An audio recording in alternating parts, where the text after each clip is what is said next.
बिस्मिल्लाहिर्रहमानिर्रहीम। अस्सलाम वालेकुम। मुनीर शाकर। बात करनी है इब्लीस क्या है, ये समझना बहुत ज़रूरी है। इब्लीस इंसान से अलग खारिज में मौजूद हस्ती नहीं, ये ख़ुद इंसान ही की एक खसलत का नाम है। आगे बढ़ने से पहले चैनल को सब्सक्राइब कर लें, लाइक कर लें, बेल का बटन दबा दें।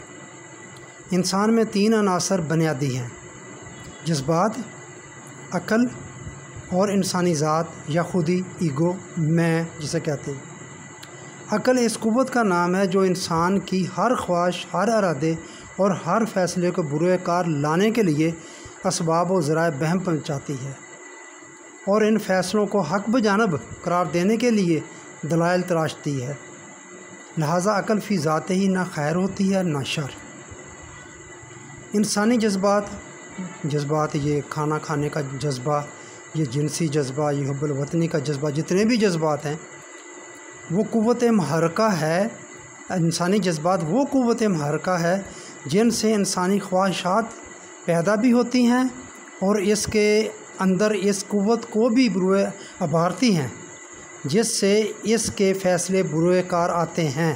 जज्बात ख्वाहिशात भी पैदा होती हैं और उसके अंदर इस क़ुव्वत को भी उभारती है, जिससे इसके फ़ैसले बुरे कार आते हैं। लिहाजा जज्बात भी फ़ी ज़ाते ही ना खैर होते हैं ना शर। अल्लाह की कोई नेमत जो अल्लाह ने पैदा की है वो नेमतें हैं और नेमतें सब अच्छी हैं, इंसान के फ़ायदे के लिए पैदा की हैं। इनका आगे इस्तेमाल है, इनका आगे इस्तेमाल जो है वो इसको बाइस फ़ज़ल और बाइस गज़ब बनाता है। बंदे के लिए इस्तेमाल बंदे ने करना है। अक्ल और जज्बात को कंट्रोल करने वाली क़ुव्वत इंसानी ज़ात कहलाती है। अगर इंसानी ज़ात कमज़ोर है तो इसके जज्बात इसकी हैवानी सतह की ख्वाहिशात पूरा करने का मूजब बन जाते हैं। ख्वाहिशात ये सूरह फ़ुरक़ान की 43 और 44 नंबर जो आयात हैं, इनको आप देख लें। क्या तूने उस शख्स को देखा कि जिसने अपने ख्वाहिशात नफ्स को अपना माबूद बना लिया है।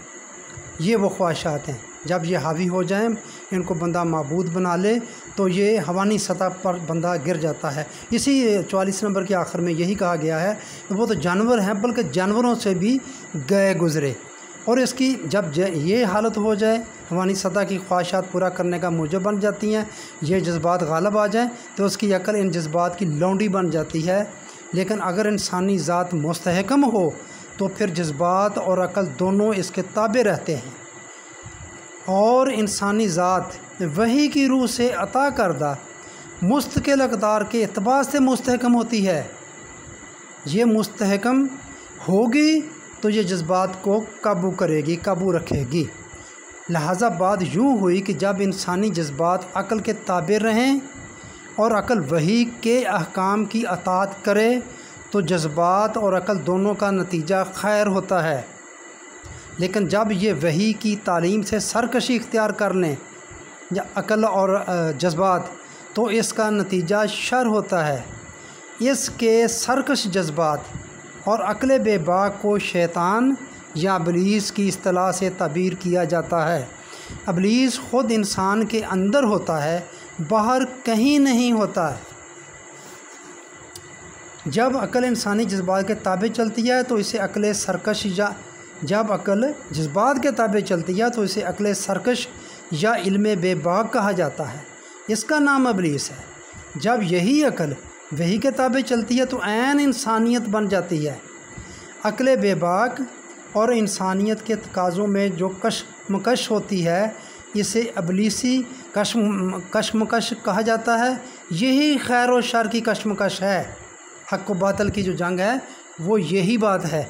ये अब इंसान के अंदर ही चलती है। आप अंदाज़ा हो जाना चाहिए कि ये शैतान क्या है और इस पर काबू कैसे पाया जा सकता है। हम तो और तरीक़ों से काबू पाने की, कोई बाहर कोई चीज़ है, ख़ारिज की चीज़ नहीं है, इंसान की ही एक खसलत का नाम है। और इसको ज़हनशीन कर लें और इसको हमने अपनी क़ुव्वत इरादी से इस पर काबू डालना है। अपने जज्बात को काबू में रखना है। काबू में रखने का मतलब है कि आपने अपने शैतान को काबू कर लिया। जब नबी अकरम सल्लल्लाहु अलैहि वसल्लम ने फरमाया कि मैंने अपने शैतान को मुसलमान कर लिया, तो उसका यही मतलब था कि आपने अपने जज्बात को काबू कर लिया। ये काम करना है हमने। तो आगे इंशाअल्लाह मैं बयान करूँगा कि ये फिर क्या है।